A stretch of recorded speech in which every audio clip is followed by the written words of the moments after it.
states in your program, Julie Checkoway is an author, a documentary filmmaker. She is a graduate of Harvard, the Iowa Writers Workshop, and the Johns Hopkins Writing Seminars. And she is also the recipient of a National Endowment for the Arts Individual Artist Grant. Her writing has appeared in the New York Times and the Salt Lake Tribune, where she was a staff writer.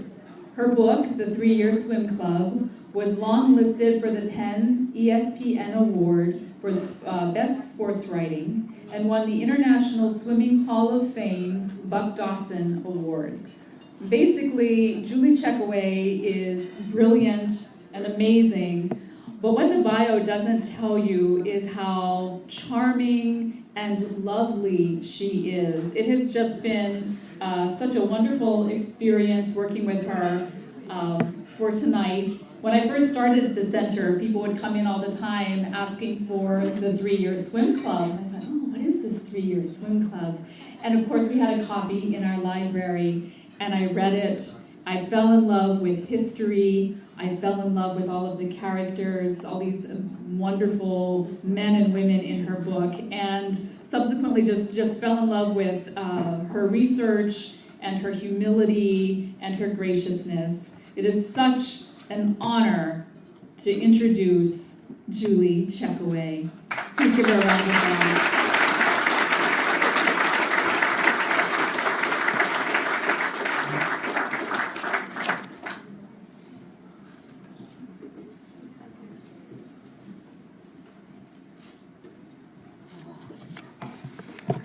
Thank you to Deidre. Can you hear me pretty well? We're going to work on that before we start. I am absolutely thrilled and honored to be here tonight. Can you hear me in the far back as well?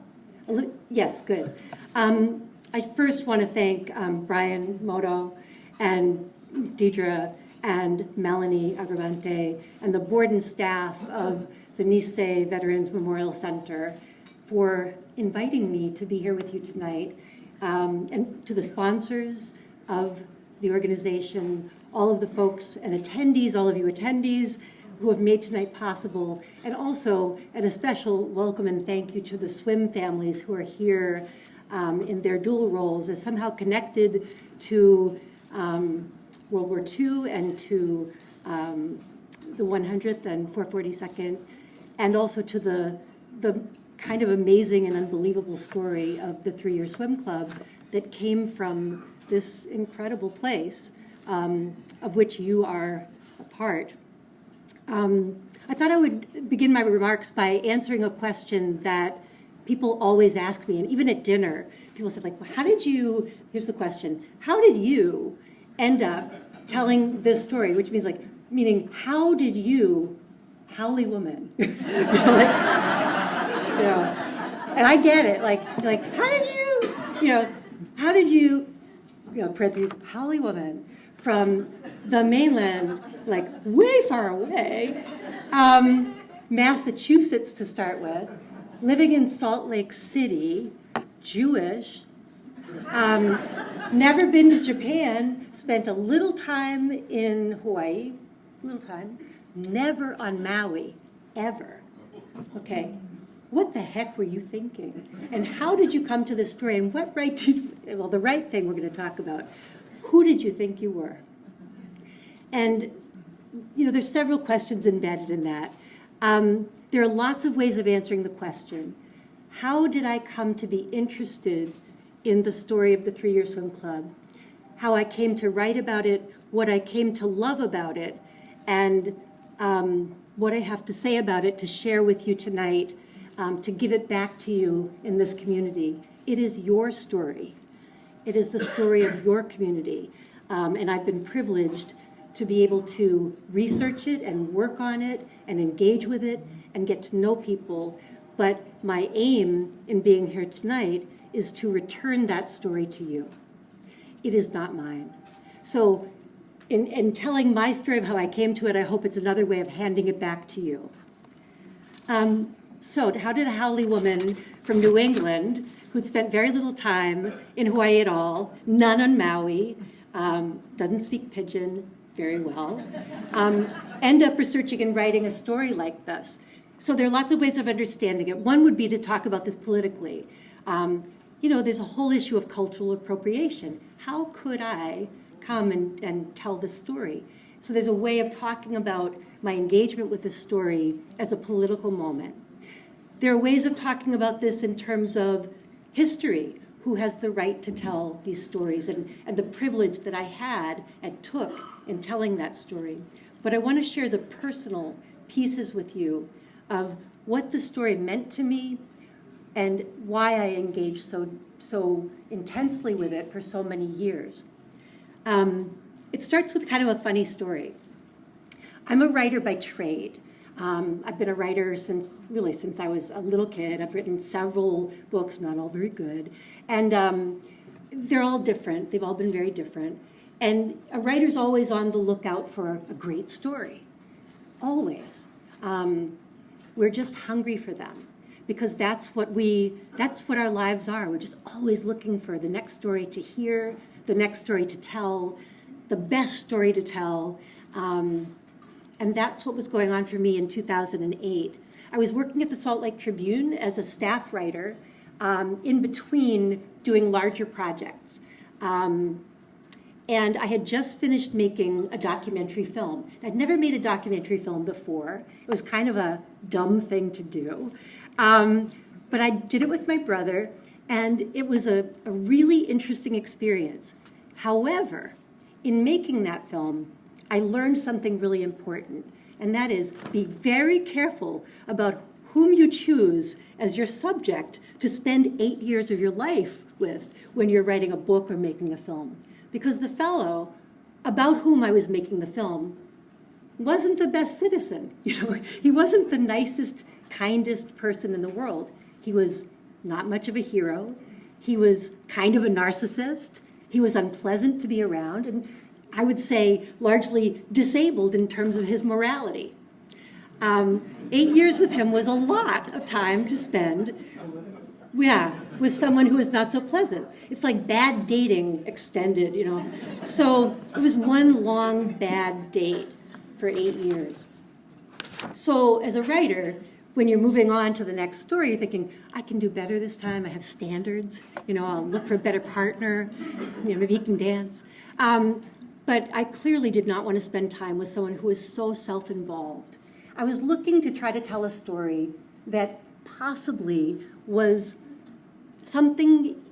had something to do with an intersection of personal story and something that happened in American history where someone or someones had made a difference in the lives of others, where they had devoted themselves to something of meaning and through possibly civic action had made change.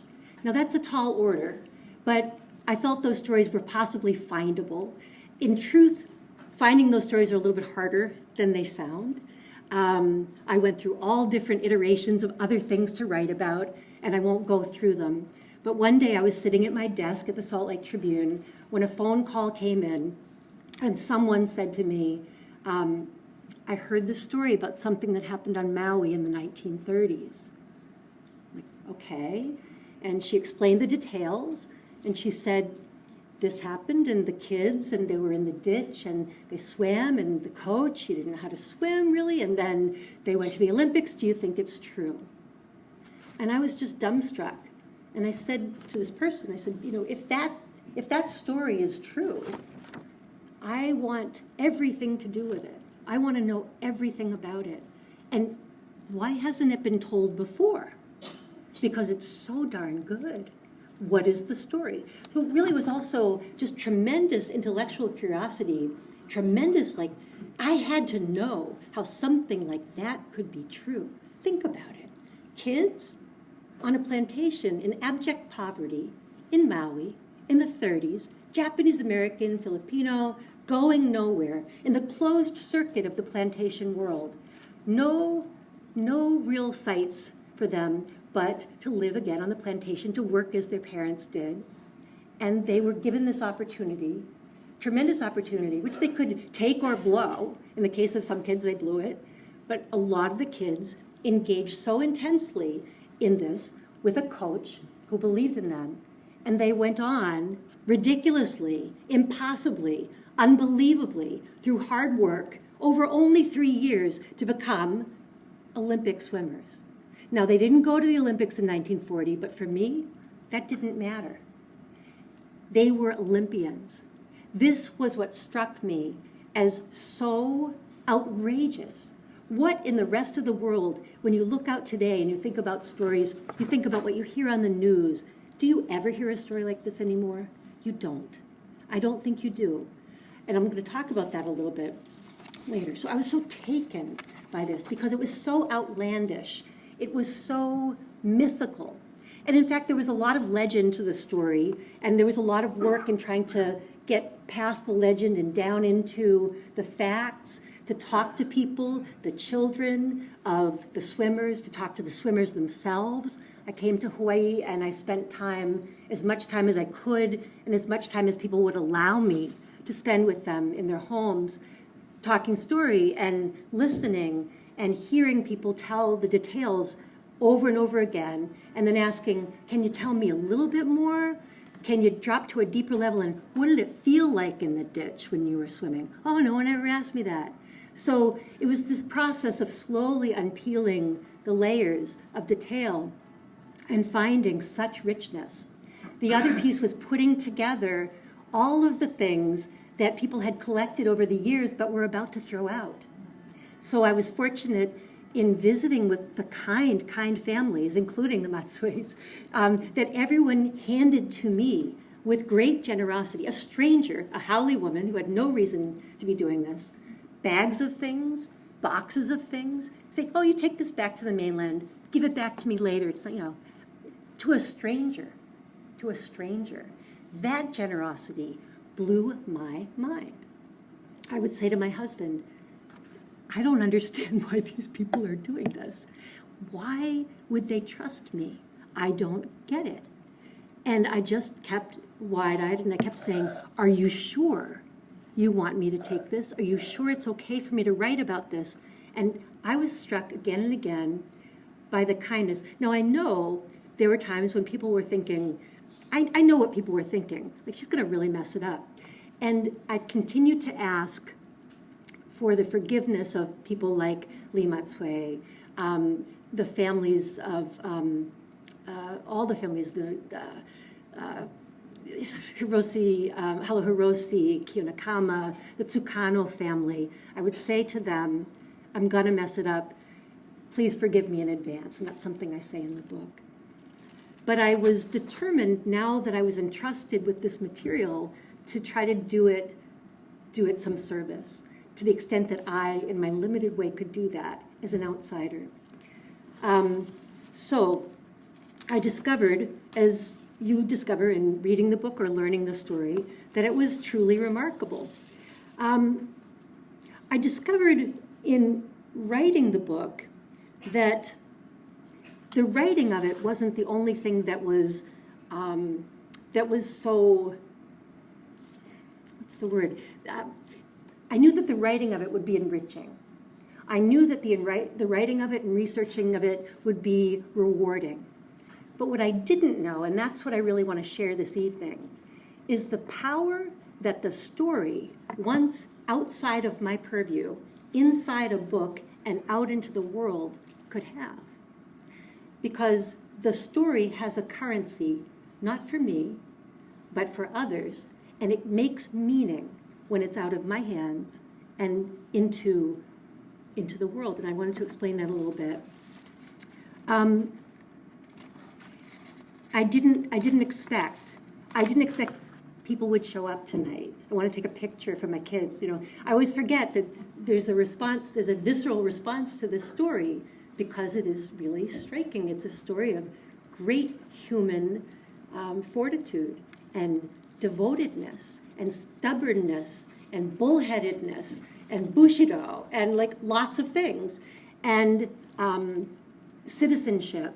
It is just it's just kind of unbelievable that this man, who himself didn't really know how to swim well, could do a kind of side stroke, survival swimming, taught these kids how to swim so well that they were the most elite swimmers in the world.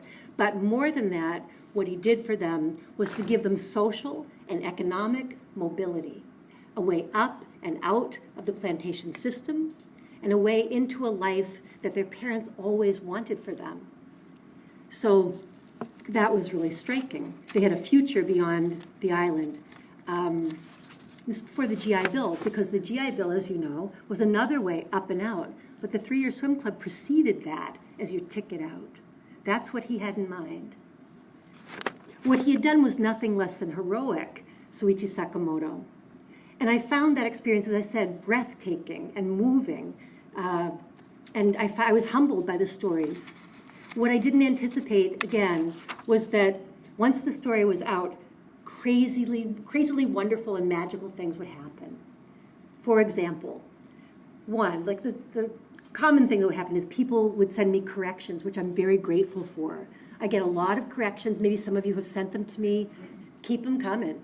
I made a lot of mistakes in the book, so I would get corrections about facts, about dates, and other things.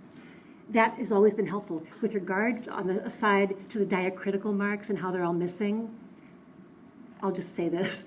I had put them in and my editor took them out. That's a long story. It's a bitter story. So it is a fault of the book, but I'd like to say it's not totally my fault. But it is really egregious, and I agree. But the more important stuff that happened was that out in the world, people began to really talk about this story, really talk about it. The International Swimming Hall of Fame began to look at Soichi Sakamoto and realize that the kinds of things that he did were outrageously important, innovative, that no one had done them before and no one had acknowledged him for doing it. They had inducted him into the International Swimming Hall of Fame, but they didn't know why. They didn't know that he invented interval training, even after they inducted him. They didn't know that he invented weight training. They didn't know that he pioneered stroke training. No one was teaching that. So all of a sudden, all these mucky mucks in the swimming world are like, oh, okay, that's where that came from. It was just a really wonderful moment and the writing of history. There was another great moment that was very meaningful to me, and that was, I shared this with Deidre, and I think she put it in the newsletter. There's a moment when the Smithsonian called me, like, who gets a call from the Smithsonian? I'm like, really? So the Smithsonian, this is the Smithsonian calling you. And okay, they had read the book, and they were calling from the National Portrait Gallery. And they said, we realize, having read the book, that Soichi Sakamoto was a really important guy. And we want to put his portrait in the National Portrait Gallery, alongside of George Washington, John F. Kennedy, Betsy Ross, and whoever else.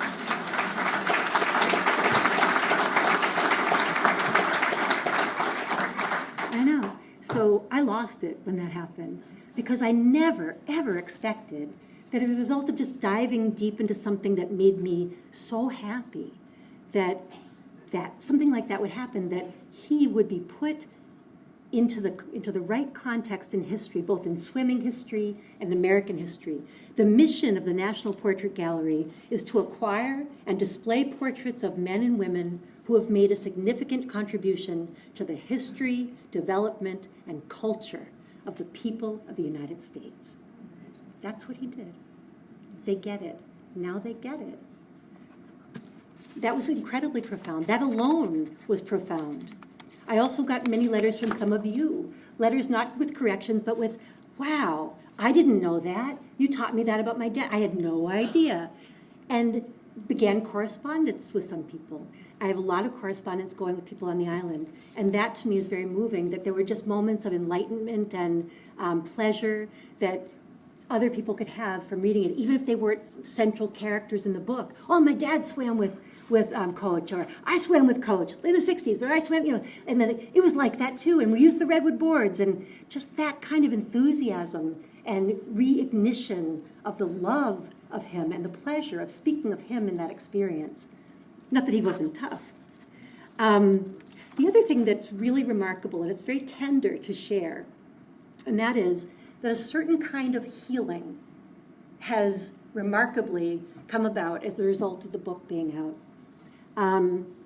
I speak very tenderly of it because it's a very, very beautiful thing. When Coach Sakamoto passed away in 1997, there was no love between the family, the Sakamoto family, and the community of swimmers. And you can see why if you read the book. And that's because Coach Sakamoto spent more time with his swimmers, swimming ohana, than he did with his own family. And there was great, great resentment on the part of the family. They were very hurt because their father was a father to so many others, but not to them. It's a tender part that I didn't really address in the book for a number of reasons. But when the book came out, a few things happened. So when Sakamoto died, on the occasion of his death, the family had held a memorial service in Honolulu, and they didn't invite the swimmers. And the swimmers had to have their own event, separate and apart from the family, and never the twain should meet. It was tragic. And so one of the most amazing things I'm watching happen is the beginning of a really warm and gentle and sweet dialogue between the remaining members of the Sakamoto family and the swimmers who remain, and the children of those swimmers, people coming together to say, it wasn't the way we expected it to be.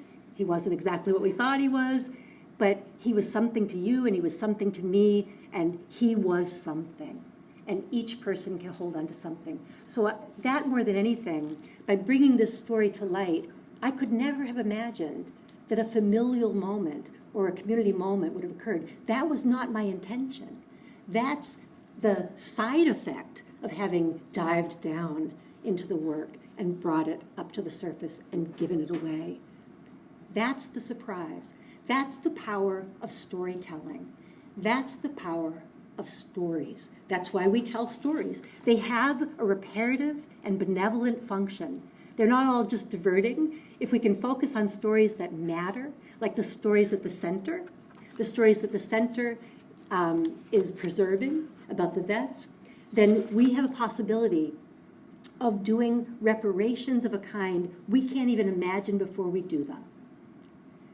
Believe in what you're doing. Believe that the work you're doing through the center, the ways that you're supporting the center, the work you do every day as a staff member at the center, as a board member at the center, all of that is not for naught. Some days you'll say to yourself, it's just the past. Why should we? People are such naysayers about the past. Today, we live in a culture where people speak of the past with broad brushstrokes. That was then. This is now. Why does it matter to have the details? Because the details, the hat that's in the box at the Nisei Veterans Memorial Center, the bullets that are in the case at the center, all of these things bring to life real people as they lived their real lives. As we get to see them in their complexity, we can forgive ourselves. We can forgive them by knowing them more deeply. By knowing their father more deeply, the Sakamoto children, learning the things they did, that he did for the swimmers, that made them forgive him more. By knowing the side of what the family suffered, it made the swimmers see how lucky they had been and how much they had to do themselves to make reparations to the family. You can't get that unless you have the detail. So what I wanted to say tonight, very much so, is that people ask, so how did you come to this story? I wanted to reveal that, yes, I'm Jewish. I was raised as a Jewish woman, but I'm not religious. Not at all. I'm not observant, religious, believing. But there was a piece of culture that was given to me as someone growing up Jewish. And I don't know if you know the term, but it's called tikkun olam. And tikkun olam is the notion, it literally means to repair the world. And it's believed in Judaism that it's the purpose of every person to, in his or her lifetime, do acts of good that in some way leave the world behind better, at least less messy, a little more seamless, and slightly less rent or ruined than the way you found it. You don't have a lot of power in a lot of things, but if you can do a teeny bit of good, that is what tikkun olam is. That's even what Sakamoto did. in doing these small acts, he made tremendous difference in the lives of others. My writing the book is smaller because what I'm doing is merely telling his story. What I want to do is encourage you to remember that these stories that you're preserving are important, that they incite the imagination of the young who need to hear these stories. There's a professor emeritus at Stanford University named Philip Zimbardo. You may be familiar with him from a very, very notorious experiment he did in the 1970s called the Stanford Prison Experiment. It was a horrible experiment. He took students and he put some in the form of guards and he turned others into the form of prisoners. And within a very short time in the basement of a building at Stanford, they turned into horrible people with each other. Horrible people. So horrible that they had to stop the experiment. It's a legendary experiment. What Zimbardo found, he said, God, it's not that there are just evil people out there, it's that ordinary people can do extraordinary evil. Ordinary people under extraordinary circumstances can do great evil. We have to take a look at what creates those conditions. So that led to his thinking over the years about a lot of things. What he came to in the past 10 years was to create something called the Heroic Imagination Project. He started to look at what makes people do good, what incites and cultivates in children and in all of us good acts, good behavior, heroic behavior. If we can create conditions where people behave with the banality of evil, certainly we could also create the conditions for the banality of good. Banality of evil in the sense of Hannah Arendt, the philosopher. I find him to be very persuasive in this. His argument, essentially, is that the way that you cultivate heroic imagination in kids and in all of us is to do two things. The first is to cultivate in children what he calls a discontinuity detector. Discontinuity detector. To be able to look at the world and see where things don't fit. One of these things is not like the other, Sesame Street moment, but to the max. Where is there discontinuity? Where is there unequalness? Where are things not fitting? That's where there are moments for social justice. That's where social justice needs to happen. That's where you need to pay attention. Where is there discontinuity? Who's not getting lunch? Who's not getting taken care of by, who's getting shot by the police? Whatever it is, look at what's happening that's in some way not making sense because it's discontinuous across populations. That's a lot of what Sakamoto did himself. By looking at the discontinuity in the lives of the children, he saw the injustice, and he encouraged in them to be heroically imaginative. Zimbardo of Stanford says the second thing you need beside a discontinuity detector to notice those places where things don't fit, they don't seem right, you need to have a heroic imagination. Hence, he calls his project the Heroic Imagination Project. And the Heroic Imagination Project is really simple. It involves telling again and again and again the stories of heroes. It's that simple. Telling them often, telling them in as many settings as you can, celebrating heroism. Because in his experience and in some of his lab work, he's finding that the more familiar you are with heroic stories, the more likely you are to behave heroically should an incident come about that would call for you to do so. That you are more likely to behave heroically if you're familiar with heroic stories. It's as simple as that. So what he encourages us to do, I have two children, is to look at stories, and even stories where there are anti-heroes, to talk with your kids about, well, what makes a person make that kind of choice? Why did so-and-so do it that way? What makes a person make that brave choice? What was going through his or her mind? Even looking at video games, something as simple and as common as video games. We can take a look at the characters in those and talk with kids about the story and who's behaving heroically or what happened in it, to begin to have this dialogue and discourse around noble behavior. noble behavior. We live in a time that I find, now that I'm finished with writing the 3-Year Swim Club, I find it kind of a dark time. Coarseness, meanness, and bullying, from the national to the international scene, from the street to the classroom, have become, unfortunately, not only expected, but to a great extent, the new normal. We hear this a lot, but for me, it's really striking.